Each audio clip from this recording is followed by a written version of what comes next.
요즘 우리나라에서 가장 자주 회자되는 단어가 있다면 각자도생이라는 말입니다. 각자도생이라는 이 말을 풀이하면 어떤 뜻이냐 하면 제각기 살아나갈 방도를 꾀한다. 사전적인 의미는 그렇습니다. 각자도생이라는 말은 제각기 살아나갈 방도를 꾀해야 산다.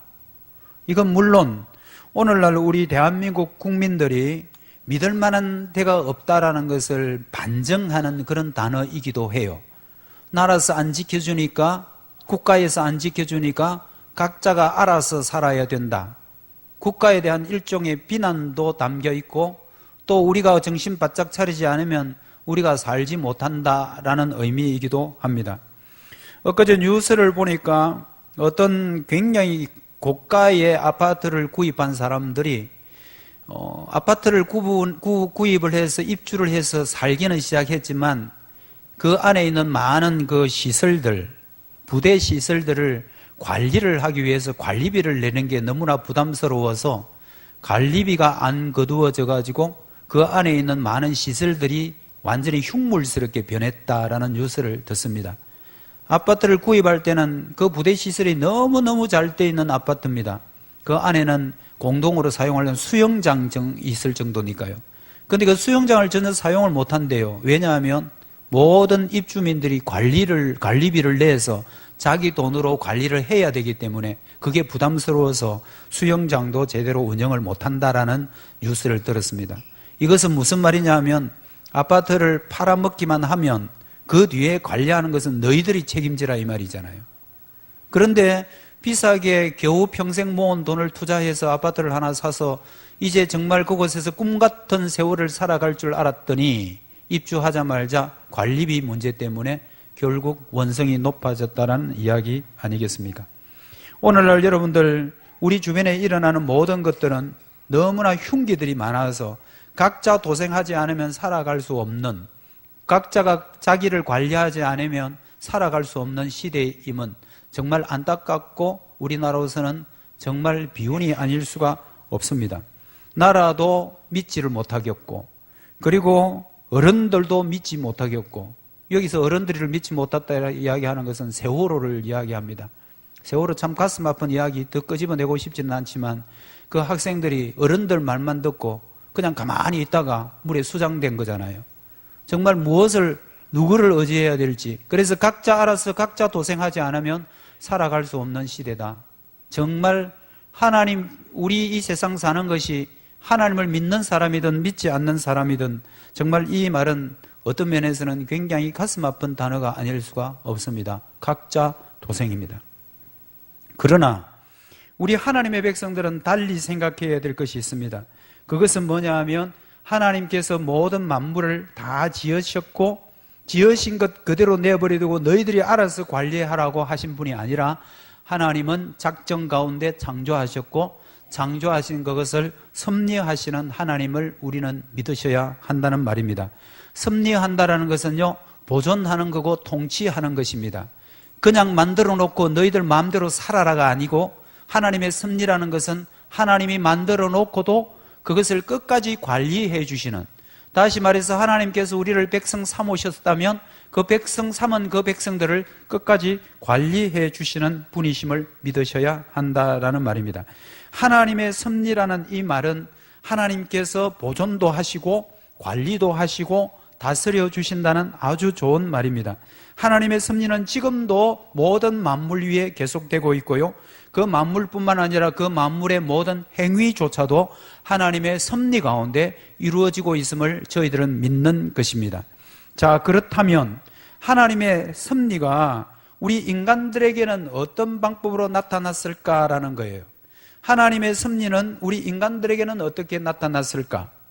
그것은 바로 하나님이 그 인간들과 언약을 세움으로 하나님의 섭리가 나타났습니다. 하나님께서 섭리로 온 우주 만물, 사람을 제외한 동물, 짐승, 이 우주의 모든 공간에 있는 모든 것들을 다 다스리긴 하지만 특별히 인간들을 다스릴 때는 하나님께서는 언약으로 다스리시는 하나님이십니다. 그 언약을 무슨 언약이라고 하느냐 하면요, 생명의 언약이라고 합니다. 생명의 언약. 이 단어를 여러분들 기억해 놓으십시오. 생명의 언약입니다. 그것은 창세기 2장 17절에 나오는 말씀인데요, 선악을 알게 하는 나무의 열매는 먹지 말라. 이것은 하나님과 하나님이 만든 피조물인 인간과의 언약입니다. 생명의 언약입니다. 선악을 알게 하는 나무의 열매를 먹지 않으면 너희들에게 생명이 있다라는 생명의 언약입니다. 참 대단한 것은 무엇이 대단한 것인가 하면, 아무 부족함이 없는 그 거룩하신 하나님이 온 우주 만물을 다스리고 통치하시고 보존하시는 그 만물의 주인 되시는 하나님께서 정말 무엇이 답답해서 그런 연약한 인간들과 언약을 세우고 약속을 한단 말입니까? 여러분, 이것은 하나님의 큰 은혜가 아닐 수가 없습니다. 그래서 하나님이 그 인간들과 생명의 언약을 세운 것은 우리 인간들 편에서 볼 때는 너무나 감사할 일이고 감격할 일인 것입니다. 하나님께서는 이 언약을 세우심으로 이 말씀에 너희들이 잘 순종하면 생명 주겠다라는 생명의 언약이에요. 선악을 알게 하는 나무의 열매를 먹지 마라. 에덴 동산에 많은 과일과 가실수들을 심겨놓고 그 가운데 선악을 알게 하는 나무 한 그루만 세워놓고 그 나무의 열매는 먹지 마라. 그 대신 다른 것들은 너희들 마음껏 먹어도 된다. 그건 먹지 마라. 그것이 너와 나 사이에 맺은 언약이다. 이 말에 너희들이 순종하면 너희들에게 생명 줄게 라는, 이것이 바로 생명의 언약인 것입니다. 그 생명의 언약의 조건은 뭐겠습니까? 바로 순종입니다. 순종하면 그 생명을 줄게. 다시 말해서 선악을 알게 하는 나무의 열매는 먹지 말라 했으니 그 인간들이 그거 먹지 않으면 너희들에게 생명 줄게 라는 것이 하나님과 인간과 처음 맺은 생명의 언약이라는 것입니다. 그 조건은 뭐라고요? 순종입니다. 그런데 여러분, 이 순종이라는 단어를 어떤 일을 하고 하지 않고 어떤 행위의 문제로 생각하면 안 돼요.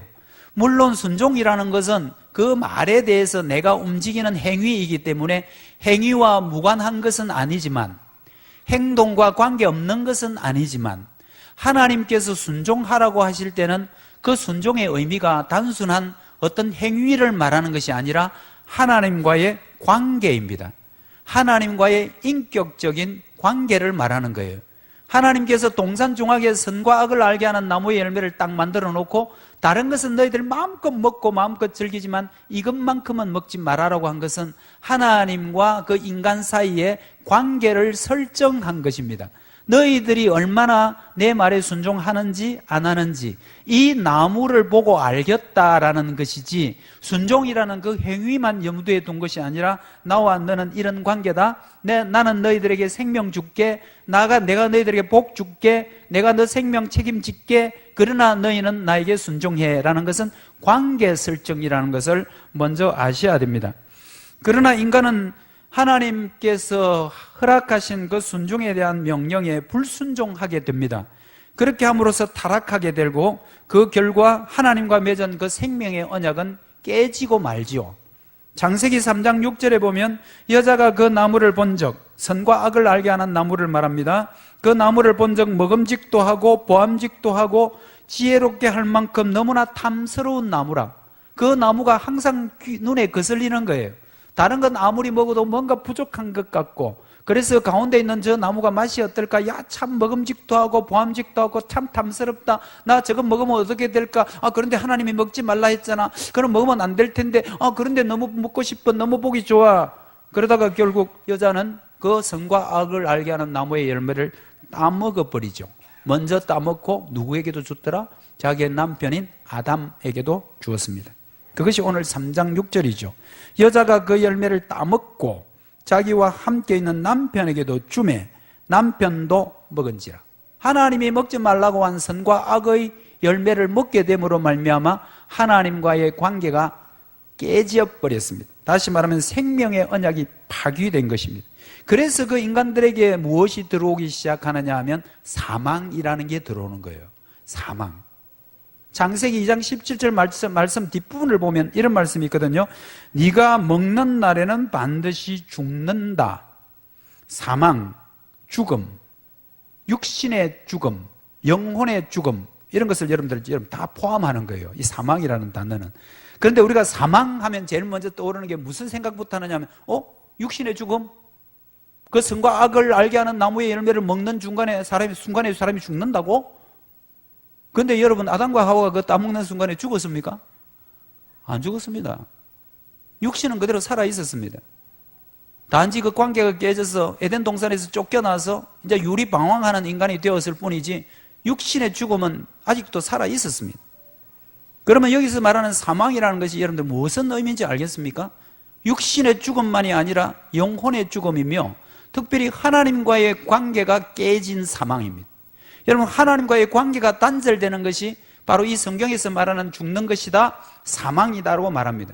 여러분, 죽는 것을 자꾸만 육신의 죽음만 생각하지 마시고요, 사망이라는 이 단어는 하나님과의 관계가 단절돼 버리는, 여러분, 이게 제일 사실은 인간에게는 힘들고 고통스러운 거거든요.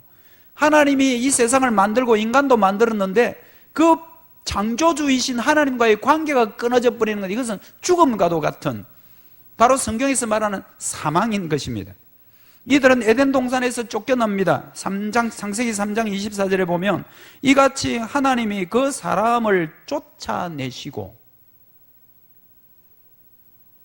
에덴 동산 동쪽에 그룹들과 두루 도는 불칼을 두어 생명나무의 길을 지키게 하시니라. 아담과 하와, 그 당시는 여자하고 남자하고 딱 두 사람 살았는데요, 선과 악을 알게 하는 나무의 열매 먹지 말라고 그렇게 생명 언약을 세웠지만 그것을 불순종하게 됨으로써 이제 생명 언약에 깨집버리고 이들은 에덴 동산에서 쫓겨납니다. 여러분, 에덴 동산에서 쫓겨난다라는 것은 이것은 장소적인 개념만을 말하는 게 아니에요. 내가 이곳에 있다가 저곳으로 나가는 장소적인 어떤 물리적인 이동을 말하는 것이 아니라 사실은 에덴 동산에서 쫓겨났다는 것은 하나님과의 관계가 깨졌다 말입니다. 이것이 바로 사망이라는 말과 똑같은 말이에요. 그 아담과 하와가 하나님이 주신 그 아름다운 에덴 동산에서 모든 것을 누리고 그리고 모든 것과 더불어 행복하게 살 수 있었습니다. 그때는 여러분 사자나 호랑이가 막 이렇게 사람들을 해하고 그렇게 할 때가 아니었습니다. 왜? 아담이 그 동물 이름을 다 지었으니까요. 동물의 이름을 짓는다는 것은 그것을 모두 다 다스린다는 의미잖아요. 그런 관계 속에 살다가 에덴 동산에서 쫓겨나게 된 것은 바로 하나님과의 관계가 단절돼 버리는 죽음, 곧 사망인 것이었습니다. 오늘 우리가 읽었던 이사야 28장 15절에 보면 너희가 말하기를 우리는 사망과 언약하였다. 오늘 본문의 말씀은 아니지만 같은 문맥 속에 있는 28장 15절의 말씀에는 보면 너희가 말하기를 우리는 사망과 언약하였다. 본래는 어떤 언약이었습니까? 생명의 언약이었죠. 그 언약 지키면 사는 언약이었습니다. 그런데 이제 죄 가운데 있는 인간들이 이렇게 말합니다. 우리는 사망과 언약하였다. 서울과 맹약하였다. 서울이라는 것은 바로 지옥을 말하는데요, 사망과 언약하였고 지옥과 맹약하였다. 생명의 언약을 깨뜨림으로 이제는 사망과 언약 관계에 있는, 사망과 계약 관계가 있는, 이것이 오늘날 이 땅의 모든 인간인 것입니다. 사망과 언약을 맺은 인간이 하는 일들이 모든 것이 다 하나님이 싫어하는 일만 하게 되어 있어요. 그게 그렇게 본래 만들어진 거예요. 여러분, 로마서 1장 28절에서 31절, 좀 본문이 길긴 하지만 이 말씀을 제가 한번 읽어보겠습니다. 하나님과 생명 언약 깨지고 사망 언약 가운데 있는 그 인간들이 얼마나 불행한지를, 그 인간들이 얼마나 하나님 앞에 악한 존재인가를 여러분들이 한번 들어보십시오. 또한 그들이 마음에 하나님 두기를 싫어하며 하나님께서 그들을 그 상실한 마음대로 내버려 두사, 하나님이 그냥 내버려 두는 것이 제일 불행한 거예요. 잘하든 못하든 잘못하면 하나님께서 한 번씩 툭툭 치고, 또 어떤 때 우리에게 매질을 하더라도 하나님이 함께 했으면 좋은데 하나님이 무관심한 거, 하나님이 그냥